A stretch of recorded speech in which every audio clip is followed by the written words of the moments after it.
EQ.com. 1:34 on a Thursday afternoon. 84 degrees outside. It's a beautiful day. I'm going to put on my shorts as soon as the show's over. But right now we have business to attend to. J.D. Greening is our very special guest. J.D. Greening is the candidate for the 12th Legislative District, of which there are many candidates, and there were even more last week. But welcome to the program, and let's talk about the fray that you've entered, because it's quite a race. Awesome. Thank you for having me here today. Is this your first time in politics? First time running for a position, yes. I've actually been in the politics world a couple years now, starting out at the legislature, and then most recently I was over in D.C. working for Congress. Well, tell us about that background, because that's valuable experience. So it would have to go back to when I graduated. I graduated from Eastern Washington University with a degree in political science. Next steps, I wasn't too sure. My mentor, Albert, suggested get into legislature. He knew I had a passion for lawmaking. So I got a job with the legislature, with the Office of Program Research. And what they're a nonpartisan part of the House. They assist both Republicans and Democrats on their committees. And then I ran the Capital Budget Committee, which had Representative Theringer and Representative Bolt as the ranking members of both sides. So it was really a privilege to learn with them. And then Capital Budget, of course, is huge or not only in Olympia, but the state, because you're deciding the fiscal budget for the next year. So it was probably the best committee I could have been on because I got to see everything. Were you in Olympia for all the budget discussions that we just finished with? No, I was no longer employed with them when we had that was the short session, right? Right. Yeah, so I wasn't employed with them anymore. For that. And then D.C., what did you do there? I was actually part of the Wounded Warrior Congressional Fellowship Program, which is a part of the CAO office, which is the Chief Administrator Officer, Phil Kiko. So what they do is they basically give veterans who have a desire to serve public service, and they put them in a 2-year fellowship, and then they're assigned congressional offices. And I was fortunate enough to be assigned to the office of Congressman Dave Reichert, which is Washington 08, so also within this district as well. Sure. How did you like working with Dave Reichert? Awesome. He is the epitome of public service. He was a sheriff. You might know him from when he was doing the Green River Killer and all that. And then he was just such a great mentor going along. He actually instilled a lot of wisdom in me. Part of that is heart of a servant, really what it takes to be a public servant, and making sure you listen to all your constituents. Now you've got a difficult race ahead of you because this is suddenly because of the decision of Kerry Condada, it's a wide open race. Did you know that was going to happen before you made up your mind? Were you going to be in it and run against Kerry Condada? No. I was actually all set up to be a campaign manager for a guy named Dave Lucas that's running out of Spokane. And then I heard the news that Kerry wasn't running again. It was news, right? It was news. Yeah. I didn't expect it to happen, not for a while at least. Kerry's been doing some great stuff. He works across the aisle very well, and so I didn't see him retiring so soon just because the impact that he has has been working for the district. So, yeah, that was definitely a surprise, and then I had a couple of people approach me. They knew that long-term goal, I wanted to either run for the House or run for the Senate. That wasn't going to be a little down the while, but they were asking me about it, like, you should do it. I think you got the experience. I think you know what to do. And the more they talked about it, it was like, yeah, I think I'm going to go for it. How long did you think about it before you actually made up your mind? Probably about 2 days. So we had actually thought about it. Me and my campaign manager, Lauren, we talked about it for a while, and then that was back only when Chris Gaynor was in the race. He was here yesterday.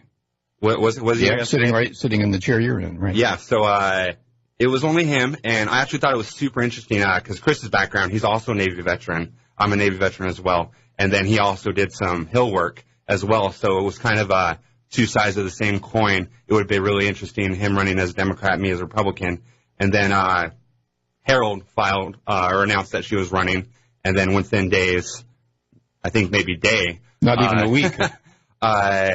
Chris had dropped out. His uncle Keith had got in. Within a day of that, Harold was out. This was all, I was still on the sidelines. I was planning to announce my candidacy. And then when Keith got in, it was kind of one of those moments was like, should I go against a 16-year-old commissioner? What do I have experience-wise? And at the end of the day is I still think my experience makes me a good opponent against Keith Gaynor. And do you think the experience itself of running for office is going to work for you in the long run, regardless of the outcome? Yes, definitely. Even if I don't win, which I plan on winning, It's definitely going to be a learning experience on who to meet with. Like yesterday, I had a 6-hour conversation with a dentist because I got emailed by a medical or a dental pack, and they asked me my thoughts on Medicaid, mid-level providers, insurance providers, and I don't know. I didn't know. So I reached out, and I had about a 6-hour conversation with an orthodontist, a dentist, an out-of-state dentist, and I feel pretty proficient in my dental knowledge. Now you know what they go through and why they wanted your help, right? Yeah, so I definitely know, and that's just kind of one of the great things about running and being a representative. There's things you may not know, but if you take the time to learn more about them, learn why people are so passionate about them, and then you move forward trying to help them out, that's what being a representative is all about, I think.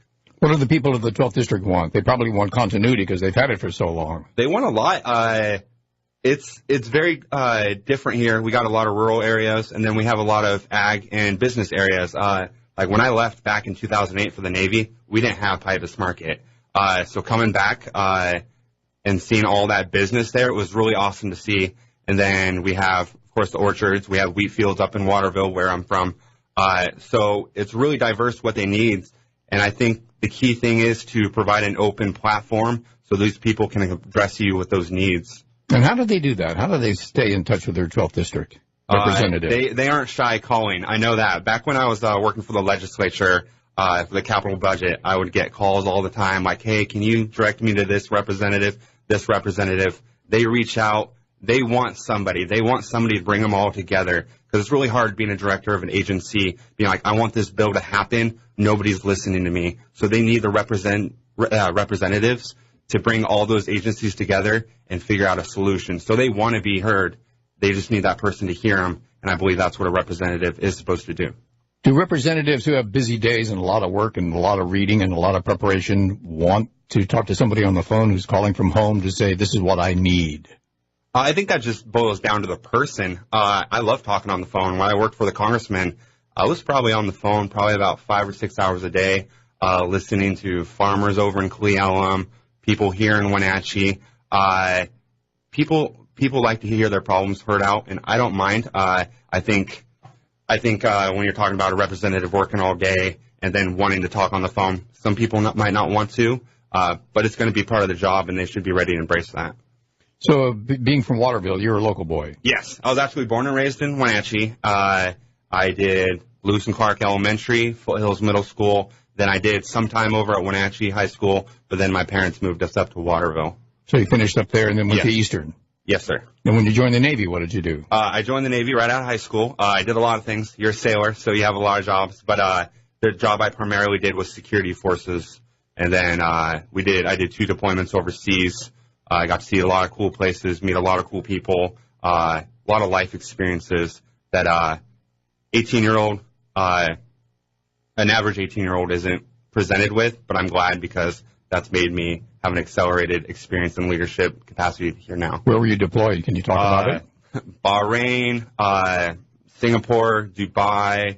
I was over outside of Afghanistan. We were a lot of Persian Gulf areas, so Singapore. I imagine you were, yeah. Yeah, so it was good. It was good times. I was on an aircraft carrier, which was also stationed here, the Abraham Lincoln, and they're over in Virginia now. So when it comes time to think about the future of the 12th District, because as answering problems on the phone is a wonderful job, and it's a hard job, but we have to plan for the future or there won't be one just the way we want it. We don't want to be surprised by things in the future. What's the county facing? What's the district facing that's imperative to be seen to? Well, right now, the county's facing, we got the Chelan County with the cannabis industry right now. They're going through some stuff right now, and I'm hoping some dialogue moves forward with that. It's funny because Zachary Miller, who was previous to you, said pretty much the same thing. Why is further dialogue needed? Are we off on the wrong foot with one another? We just need open communication, I believe. I just don't think people are talking enough, and that was a problem that I experienced in D.C. Right now with the administration. You got Republicans and Democrats, and a lot of them aren't working together. I believe on the state level that's a lot better because when you're in D.C., you kind of lose sight of what you're working for just because you're so far from home. But I think here in Washington, because we're living here, we have to go home every day. I feel like it's a lot easier to work across the aisle. And I think most of our issues our county's issues could be solved by just communication and being willing to compromise. You should always be willing to compromise on something that is for the benefit of the people of the county. And do the people of the county see the marijuana industry as a benefit? It should actually be, in terms of taxes, be quite a benefit. Yeah, so actually Representative Condada, he actually paved the way for the area. He worked with the Democrats a lot on this, and it was actually, I wouldn't say conflicted, but I think he got a lot of heat for wanting to meet in the middle, which I commend him for. You definitely want to meet in the middle for a new and innovative way to start a business. So I believe Washington has a chance to be on the forefront of how we conduct the cannabis industry, and I feel like it's creating jobs. No one's getting hurt. Black market prices have gone down, like Representative Condada said. The reason that he pushed for it is it wasn't getting any better. It was being available illegally, and it wasn't getting any better. And the future, if both sides are copacetic with one another's views about the continuation of the industry, the future could be what? I think it could look really good. Like I said, creating more jobs. If we can agree to neutral ground, there isn't a reason why the cannabis industry shouldn't be able to flourish here. Of all the complaints for a change of direction, what do you think is number one, number two, number three for the 12th District? I see the way you're doing it now, but here's what I want you to do in the future. Can you repeat that one more time? Let's pick three problems that the 12th District faces and try to address them. Okay, so I think two of the problems are, of course, the Hearst decision and both the McCleary decision. On one end, we have water rights. We have a lot of rural landowners around the area, and they're upset because now they have to pay more when it comes to exempt wells. And so we got landowners that they don't want to have to pay extra money. They don't want to pay anything. Yeah, they don't want to pay anything. Like, they're already putting their heart and soul. They're working hard into making their own house, building their own house for their family, and now they're going to have to pay extra money. I think that's a big issue. And I'd definitely be welcome to meet with agencies. I'm actually meeting with agencies right now. If I get elected, I don't want to be day one. I want to start the process of getting the problem solved. Right after this, I am actually going to Ellensburg to meet with an agency to discuss an issue. So that's where I stand along that. And then another issue would be in McCleary, which would be the education. That's a big issue coming from a rural town. I've seen how hardworking the teachers are, and we're going to be losing out on teachers if we're not funding them properly. And then that goes all. But that's the catch-22 of that whole idea. The Supreme Court says it must be funded equally. It must be funded, but you're putting a cap on what salaries, and then the after-school programs are getting affected. And I'm a product of after school. I did Knowledgeable, I did FFA, I did FBLA, and a lot of people, they grow from that. Some people aren't meant for school. They go through the paces, and they graduate with a degree. But those after-school programs, that's what they're going to trigger them into thinking, what do I want to do? Do I want to be a farmer? Do I want to go into business? Or maybe I don't know what I want to do. But those after-school programs are giving them the ability to think farther than just the normal, I go to math class this time, I go to history class, and then I go home. And is there a willingness in Olympia to change those caps on funding? I like to think so. Senator Hawkins has actually done a lot of great work within the education, and I've actually reached out to him because I'm not an expert on it by all means. He is very knowledgeable, and I've actually reached out with his staff, and we're scheduling meetings just so I could become more knowledgeable on the issue. Who did you talk to before you made up your mind? Say, I need a straight answer. I'm thinking of doing something silly. So I've interacted with a few people within the legislature. Michael Baumgartner over in Spokane is a good friend of mine, and I've interacted with him a couple of times. And then I was actually at his house fixing his computer, and he's not running again. He's running for Spokane Treasurer. And then Jeff Hawley, Representative Hawley, is running for his Senate seat.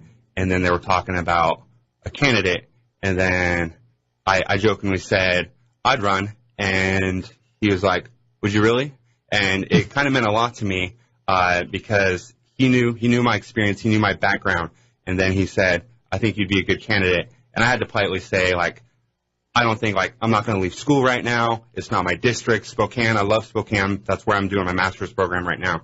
I love Spokane, but it's not my district. I don't think I would be able to bridge that gap between what they need and what I think they need. So I was like, it's good. It's a good mention, but I don't think I would be able to run for Spokane. And then 2 weeks later, Representative Kandata announced he wasn't running. And then I thought, this is my home area. This is where I've been working, both the legislature and Congress. I know the area. I know what their needs are.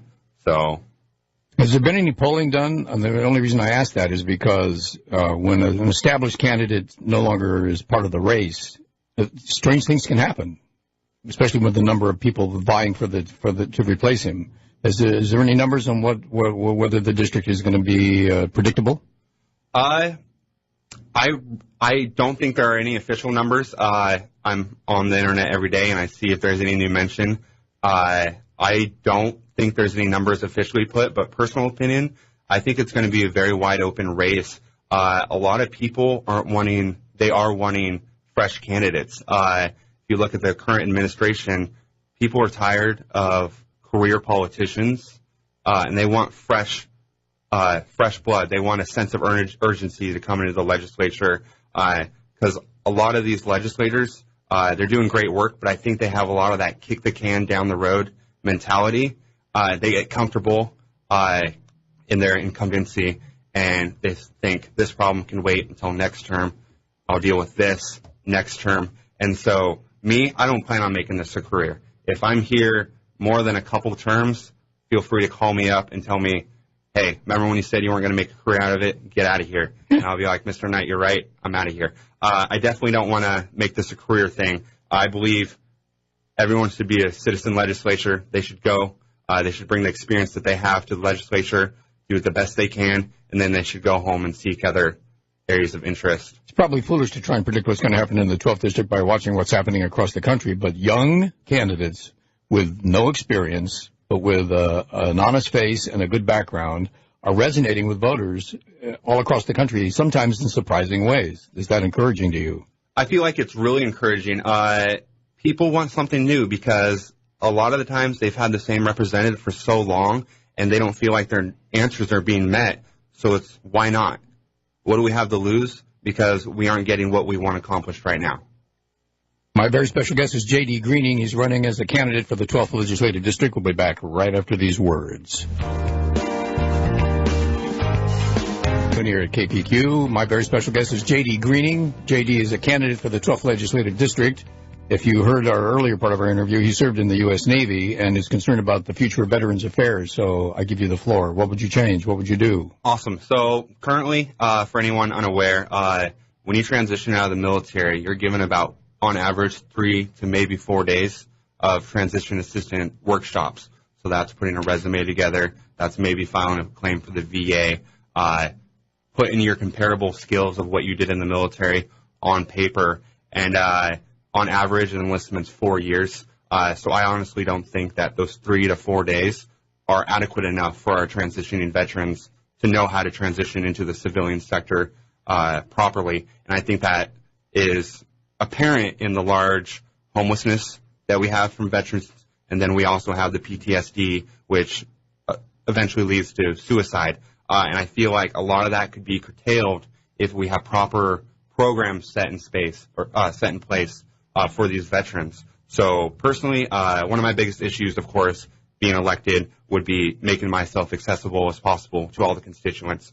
But my second biggest issue is going to be implementing a Washington-based program that is going to be the new gold standard and hopefully be even adopted federally, where we set programs where it's going to be either a month long, either it's going to be a check-in process, it's going to be by Skype. It's just going to be constant security blanket of the veterans to make sure they're transitioning properly and making sure that they know they have safeguards in place. Because I talked to a couple veterans. So many of them refuse treatment because they're so deep in the hole. Because they don't know there's options. Right. So I was talking to a veteran. He had no idea. He's a Washington State veteran, and he couldn't get a job. He had no idea that he qualified for 2 years of unemployment just from leaving the service in Washington State. Nobody told him. And so he's selling his Xbox. He's selling his TV. He worked out a lot. He's selling his supplements to friends, half bottles of pre-workout, and he's just trying to get $20 to get it moved, to get a meal to get him through. And so it's just really, it's disheartening to see that we're failing them. It's a shame. we train them to go overseas, go to war, but when the time has come to tell them to go into the civilian world, we're not training them enough for that because it's all they know. Another buddy of mine, he re-enlisted, and I asked him, why'd you re-enlist? And he said, I don't like having to pick my clothes out for 5 days of the week. Yeah. And that really resonated with me because a lot of people do that. And then imagine if they have to get out because there's forced retirement, forced separation. Right. They get medically discharged. So you have people with that mentality, and they don't know what to do once they get out. They belong in the Navy. So they belong in any of the armed forces. So I really want to set the forefront. I want to be a beacon for all these agencies that are thinking the same thing, but they don't have a representative that is having that in their foremind. I want them to be able to reach out to me and put a plan together. JD, we're just about out of time. Can you quickly ask the people that are listening for their vote? Awesome. So I'm running for 12th District Legislative Representative. We have a website, votejdgreening.com. You can hear more about my issues. If you'd love to donate to the campaign, that's on there as well. And I'm going to be appearing a lot in the district, and I hope to run into you.